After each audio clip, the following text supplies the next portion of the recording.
بسم اللہ الرحمن الرحیم والصلاة والسلام علی سید المرسلین۔ السلام علیکم ورحمۃ اللہ۔ آج ہم ایک بہت ہی عظیم قصہ بیان کریں گے انشاءاللہ۔ اس میں عجیب واقعہ ہے اور وہ واقعہ ذہنوں کو بدل کے رکھ دیتا ہے۔ ہم اس بات کو بیان کر چکے ہیں۔ رات کا آخری پہر ہے، بادشاہ وقت نوافل سے فارغ ہو کر ذکر و اذکار میں مصروف ہیں۔ اتنے میں محل کی چھت کے اوپر کسی شخص کے بھاگ دوڑنے کی آواز آتی ہے۔ ہرکارے چوکیدار بھاگے دوڑے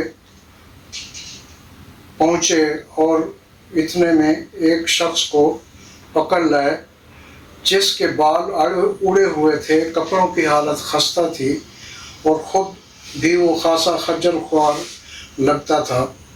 بادشاہ نے سوال کیا، یہی وہ شخص ہے جو بھاگ رہا تھا محل کی چھت کے اوپر؟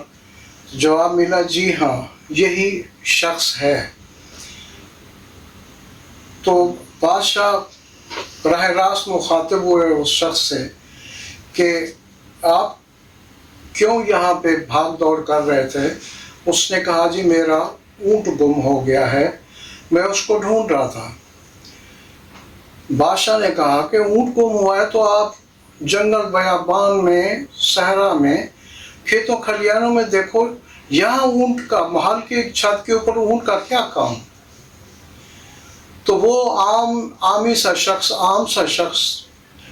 عام ہی لہجے میں، عوامی لہجے میں بولا، بادشاہ تم یہاں مجھے یہ تو کہتے ہو کہ اونٹ کا یہاں کیا کام، لیکن آپ مجھے یہ بتاؤ کہ آپ کو ادھر بیٹھے، محل میں بیٹھے اللہ جل شانہ مل جائے گا جسے آپ تلاش کر رہے ہو؟ یہ بات بادشاہ کے دل کو خوب چوٹ لگی، چوٹ محسوس ہوئی انہیں، اور وہ اب اسی وقت اپنے تمام محلات و عیش و عشرت کو چھوڑ چھاڑ باہر نکل گئے، اور پھر ایک عرصے بعد واپس آئے شہر میں، تو لوگوں نے ان کو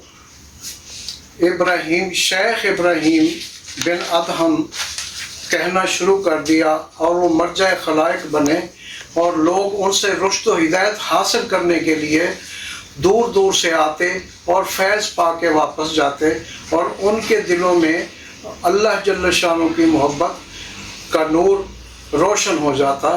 اس طرح وہ مرجع خلائق بنے، اور ایک عالم کو انہوں نے اپنے اوراد و وظائف اور اپنے تمام محبت بھرے انداز میں دیے گئے پیغامات سے لوگوں کے ذہنوں کو مسخر کیا اور ان کی زندگیوں کو بدلا۔